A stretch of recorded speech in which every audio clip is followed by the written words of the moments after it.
are essential for people seeking public office. That is how we can vouch for their ability. Ahead of the All Progressive Congress APC primary election in Edo State, the party has made public the certificates of 6 governorship aspirants, according to the document placed on the notice board at the National Secretariat of the party in Abuja.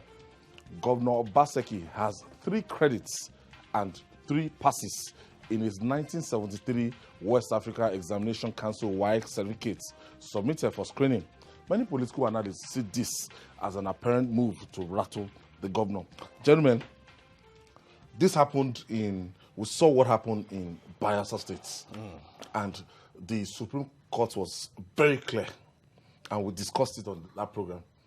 Even despite the fact that Governor David Lyon had 300 and something thousand votes in the governorship election, but because his deputy came in with a faulty results, and that cancelled the entire mandate.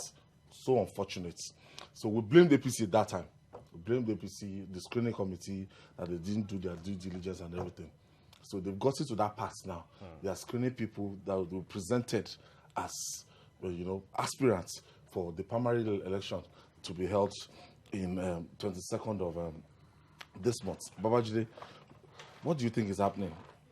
This is looking definitely, this is not the ordinary certificate thing, but it looks like one of those steps that is meant to keep this governor on his toes. It's not the only one whose certificate has been displayed. So that takes care of the argument that it was meant to embarrass him. Other people had their certificates displayed. 6 of them. But to an extent, it also demystifies him, because you then see clearly that the governor couldn't pass English at O level. Yet he went on to read classics, at the great University of Ibadan. Maybe he needed to recite his papers. It's allowed. You can present 2 different results to get into a tertiary institution. Their intention may be, let us show the world that it's not as fantastic as he wants the rest of us to believe, because some other person will sit, for this West African school certificate exam and have 9 credits at one go. But as you can see, he didn't even have more than 3 credits, which would not be enough in today's Nigeria. Yes, you must have at least 5 credits, 5 credits, including mathematics, maths and English. So he didn't meet that criteria at that time. But we have already lowered the bar that you don't even need to have secondary school certificate to be elected. We have terribly lowered the bar. Yes, according to all the court judgments that we've seen. Yes, that we've seen. Even the judgment in favor of Mr. President, the court said it, that, look, we don't have to have all of those certificates. So that takes care of the reason they decided to do that.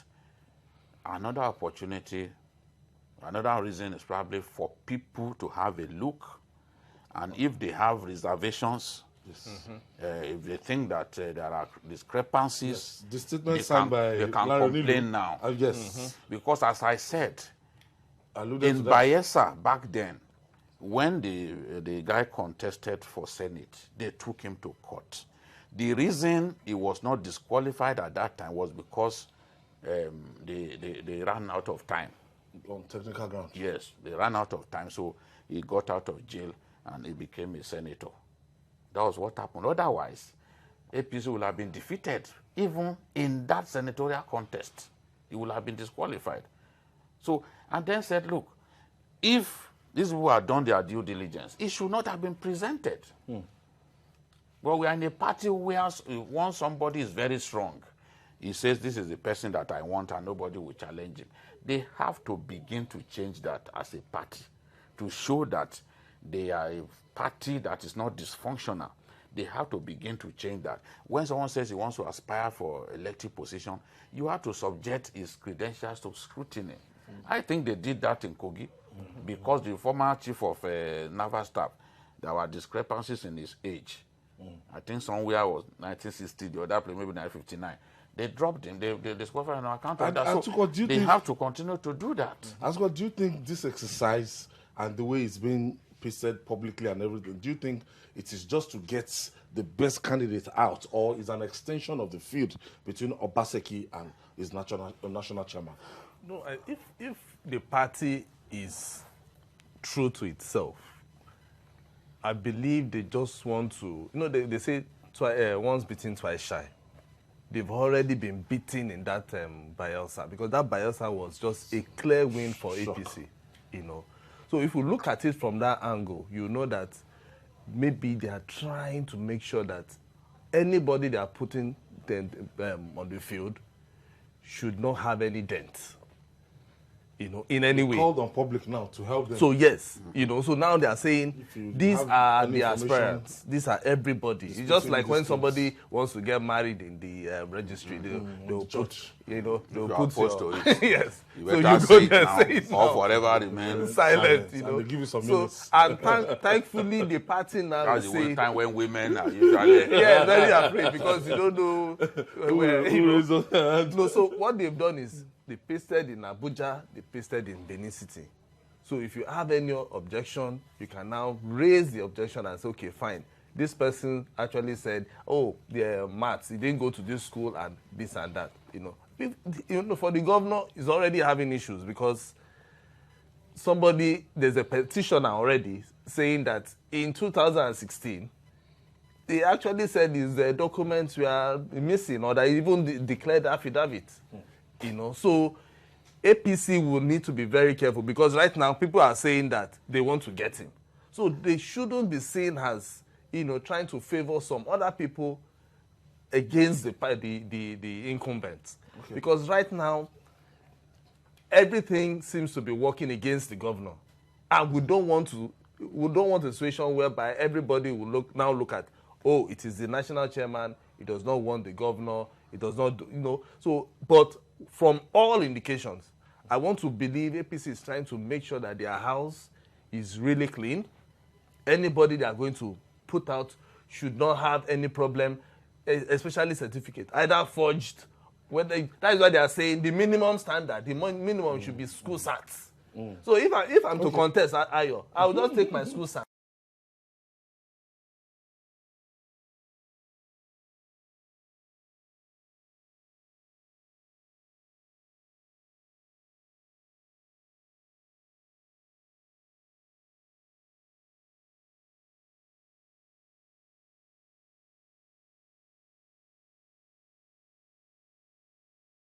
Here in Lagos, Nigeria. And Babajide, now you will see, before now, the practice is, BSc, Waterloo, MSc, Cambridge, PhD, Oxford, the way we take it like that. Now, the standard is so low, and we've brought down the bar because of our constitutional requirements. Now, a lot of these politicians say it's now okay to just leave it without controversy. They'll just go for that their O levels. Yeah. And if you watch most of the INEC declaration now, you just go about that. People will just don't bother themselves. That's O levels. For some politicians, their certificates are truly missing. So instead of declaring that certificate is missing and just giving them your first school leaving certificate or your secondary school certificate, they will now go and procure university certificate, this and that, and they fail to realize that there are people who have been monitoring them all along, maybe their old schoolmates and all that. Those are people who now go and leak the secret that, look, this guy was not in school. Especially if it's a foreign school. Just send a mail to that school. In the record of that school as one of their graduates, So, and that's how things degenerate. Many politicians have been disqualified on account of this. It's usually a pre-election matter. Many have been disqualified. So the best thing is to play safe. But when you look at what's happening in Edo State, it's even beyond, the intrigues are much more beyond the issue of certificate. The judiciary is being used by both parties. The governor is suffering setbacks, through the judiciary, trying to get an ex parte motion, but the judge said, no, I'm ready to hear this matter. Those guys said, oh, we are in court. We are ready. So instead of the usual practice, they will just say, okay, on behalf of stay of execution and until the resolution of the matter. They just said, I'm ready to hear this matter on its merit. And he has said it by Thursday, they will be back in court. He wants to decide that matter on time. That clearly is not the sort of thing that the governor wants. Now, you also came up with the idea of a gazette, saying, okay, you don't want to have more than 20 persons in any venue. Except some of the Media Stadium. Even for the indirect election, before you can get to the point where the delegates emerge and then they go and vote for one person, you must do ward congresses. Yes. That's what the law says. You must do ward congresses. When you do the ward congresses, crowd must gather. As we speak now, the PDP, they are doing ward congresses. Governor Fintiri of Adamawa State is the one coordinating the exercise. It's even on the 19th. It's the one coordinating it. Day before. So they are doing ward congresses now in that state. What he says he does not want to see Congress, happen. local government, Congress. See, what he does not want to see happen with the APC is happening already. It's already happening because you are saying you don't want those ward congresses because direct primaries, elections will take place at the ward. Winners will emerge at that ward level and everybody goes home. Yes, they'll count it immediately. They are doing the PDP, they are doing it in that state. You have given them permission. Yes. So the permission you've given them, they will emerge and then go to Ogbe Stadium to elect the governor. If you can permit ward congresses for PDP, why are you against the APC electing people at ward level and then they just go home? They do it one day. They don't have to do it twice. The process does not have to last 2 days. They just do it at that level and it ends. So it is even already in contradiction of the essence of the... Is the Gazette an anti-APC Gazette? Which is the... You see, I sympathize with the governor because he wants the president to believe that, look, he's done well, but some people don't want him to return. But some of your actions that are against leaders of the party, you've sued leaders of the party, you've embarrassed leaders of the party, you've demolished homes of leaders of the party. All these actions, they are presented to the president that, look, the man that you are doing photo opportunity with, assembly. This is the way he is. So yes, the 14 this is what he has done. No, the assembly people, they are APC members. They have denied them their daily bread. You know, they go to the president and say, look, forget what he's telling you. This is what he has done. He has taken the party to court, which is by APC. This is even illegal. Yeah. So I pity him because for every step that is taken, a politician has to be calculative. But when you are not even a politician, when you are simply a technocrat, some of those calculated steps that you need to take, you will not know that you have to take. Before, when you want to take, a politician must choose his battles, determine who he can take on at a particular time, and he must have a plan B. If your plan A is simply to make sure that Shomole is removed as the party chairman so that it does not preside over the primaries. If you are unable to implement plan A, what do you then do? Be a plan B. Then that means your plans will collapse like a pack of cards. So its ultimate plan was the removal of Shomole. Yes. And that failed. And apparently, you know, at a point, it was looking like it will happen when those chairmen those chairmen, state chairmen, 12 of them said, look, we don't want to show money anymore. And then that adjournment synod died in Abuja. None of us imagine that the same judge will come back and say, okay, I'm ready to sit. The same day. It's unprecedented. The same judge came back and sat, and he gave a judgment that favored Oshomole. So at that point, that the battle was lost. Okay, Asuko is now looking at, look at Adams has even changed his strategy. He's not talking again. And he's now looking very, very, to me, powerful because he has decided to seal up his mouth. And you don't know his game plan. Don't know what, but Obaseki is the one doing the talking.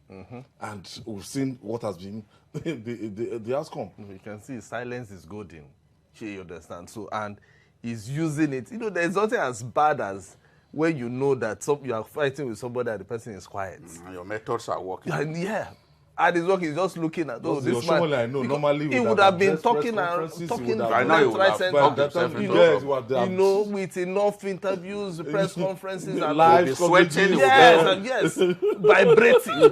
You know, sweating. The veins in his neck are coming out. You know, but this one is just sitting in Abuja. He's just sitting somewhere and looking at how. I think his handlers they are better. No, they are more strategic now. No. This is a core politician. You know, there are some politicians that are difficult to manage.